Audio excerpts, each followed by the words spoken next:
আওয়ামী লীগের সাধারণ সম্পাদক কাদের সাহেবের কথা মাঝে মাঝে মনে পড়ে। তিনি আসলে খুব সরব রাখতেন, প্রতিদিনই ডোনাল্ড ট্রাম্পের মতন বাজার মাত করে রাখতেন। আর ওদিকে আমাদের বিএনপির যে মহাসচিব ছিলেন, আছেন এখনও, মির্জা ফখরুল ইসলাম আলমগীর, দুইজন বেশ ভালোই, একজনে একটা কথা বলতেন তার পাল্টা জবাব হতো। এটা পলিটিক্যাল হিউমার। পলিটিক্যাল হিউমারটা আসলে দরকার আছে, মানুষ একটু হাসবে এটা নিয়ে। চা দোকানে, রেস্তোরাঁতে কিংবা আড্ডায় এগুলো নিয়ে একটু মুখরোচক কথা হবে, তো হওয়া উচিত। কিন্তু এখন সেই অবস্থা, এখন সবাই গুরু গম্ভীর হয়েছে। এখন সংস্কার নিয়ে এরকমভাবে সবাই ব্যস্ত, খালি মাথা কাটাচ্ছে। সেখানে হিউমার কোথায়, সেখানে রঙ্গ তামাশা এগুলি করার মতো সুযোগ নেই। তো ফখরুল ইসলাম আলমগীরকে যখন সর্বশেষ যে 2023-এ যে বিএনপি সবচেয়ে বড় সমাবেশ করেছিল, সেই সমাবেশ ভঙ্গ করে দিল বিএনপি, আওয়ামী লীগ সরকার। তখন ফখরুল ইসলাম আলমগীরকে বন্দি অ্যারেস্ট করে নেওয়া হয়। তখন কাদের সাহেবকে একজন প্রশ্ন করেছে যে এখন তো আপনি একটু কথা কম বলতেছেন। তখন কাদের সাহেব বলল যে আসলে ফখরুল সাহেব ভিতরে থাকাতে এখন আসলে কথা জমছে না, আসলে ওনার সাথে কথা বলতে ভালো লাগে, কারণ সমানে সমানে কথা না হলে আসলে জমে না। আসলে তাই, এই যে পলিটিক্যাল হিউমার। তো আজকে এই কাদের সাহেবকে হঠাৎ করে মনে পড়ল যে উনি তো সুন্দরভাবে মুখ চেগায়া বেগায়া, ওনার একটা স্টাইল ছিল, যে স্টাইলটা আসলে কোনো স্টাইল না, এটাকে অনুকরণ করার মতন কোনো স্টাইল না। একটা আনস্মার্ট লোকের মতন উনি কথাবার্তা বলতেন, চাবায়ে চাবায়ে কথা বলতেন, লম্বা করে সুর দিয়ে কথা বলতেন।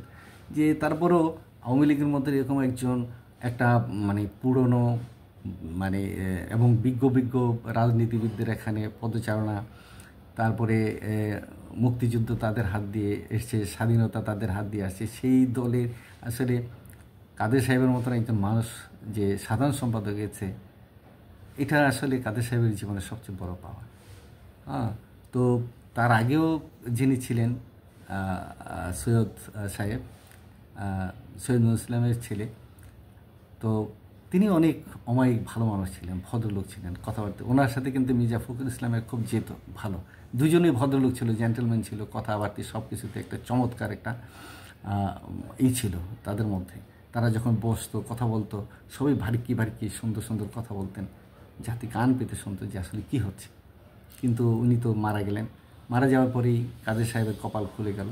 কিন্তু আওয়ামী লীগ এবং বাংলাদেশ পেল এমন একজন রাজনীতিবিদকে, যার প্রতিটি কথাই ট্রল হতো, প্রতিটি কথাই মানুষ কোনো একটা প্রাণীর সাথে তুলনা করতেন।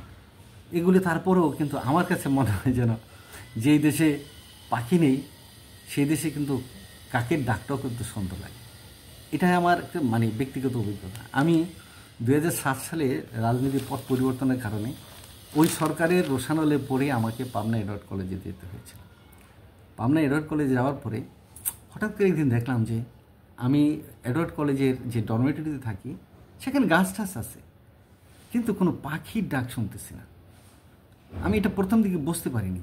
অনেক দিন পরে মনে হলো যে আমি তো ঢাকা শহরে থাকি, সেখানে তো আমার বাসার আশেপাশে এই চড়ুই পাখি, দোয়েল কিংবা বুলবুলি, কাক এগুলি এসে ডাক ডুক দেয়, কিন্তু এখানে যে আমি কোনো কোনো শব্দই শুনি না। হঠাৎ করে একদিন ভোরবেলা দেখি একটা কাক কাঁ কাঁ করতেছে। আমার সত্যি একদম বিশ্বাস করেন, সত্যি আমি যেন প্রাণ ফিরে পেলাম, যেন কমপক্ষে তো একটা কাকের ডাক শুনলাম। আমি তখন একটা কবিতাও লিখেছিলাম, যে দেশে পাখি নেই সে দেশে কাকের ডাকও সুমধুর। যে দেশে পাখি নেই সে দেশে কাকের ডাকও সুমধুর। তা আজকে মনে হচ্ছে যেন কাদের সাহেবের ওই ডাকগুলো, কথাগুলো যতই হার্শ হোক, যতই কর্কশ হোক, যতই নিরেট চোষা হোক, যতই আনস্মার্ট হোক, কিন্তু তারপরও কিছু কিছু লোক একটি সমাজে থাকা দরকার, ওই সময়গুলোতে মানুষ যাতে আনন্দ পায় কথাগুলো শুনে। আজকে আমার মনে হলো এই কারণে যে জামাত ইসলামের আমিরকে রিজভী সাহেব একটি জবাব দিয়েছেন, ভালো লেগেছে। সেটা হলো যে জামাতের আমির ডাক্তার শফিকুর রহমান বলেছিলেন যে নির্বাচনের পরিবেশ তো নেই, নির্বাচনের পরিবেশ সৃষ্টি না করে নির্বাচন কিভাবে হবে। সেখানে রিজভী সাহেব, রুহুল কবির রিজভী, যুগ্ম মহাসচিব বিএনপি, তিনি বলেছেন যে আপনি পরিবেশবাদী হয়ে গিয়েছেন। ভালো লাগছে আমার কাছে। আমিরকে বলছে না জামাত ইসলামে আপনি পরিবেশবাদী হয়ে গেছেন দেখা যাচ্ছে। তো জামাত ইসলামের আমির ডাক্তার শফিকুর রহমানের এক বক্তব্যের সমালোচনা করে বিএনপির সিনিয়র যুগ্ম মহাসচিব রুহুল কবির রিজভী বলেন, কেউ বলছেন দেশে এখন নির্বাচনের পরিবেশ নেই। আপনি এত বড় পরিবেশবাদী হয়ে গেছেন, কৌশলে নানা কথার ফুলঝুরি ছড়িয়ে নির্বাচন পেছানোর ষড়যন্ত্র। তবু ভালো লাগলো। ধন্যবাদ বন্ধুরা।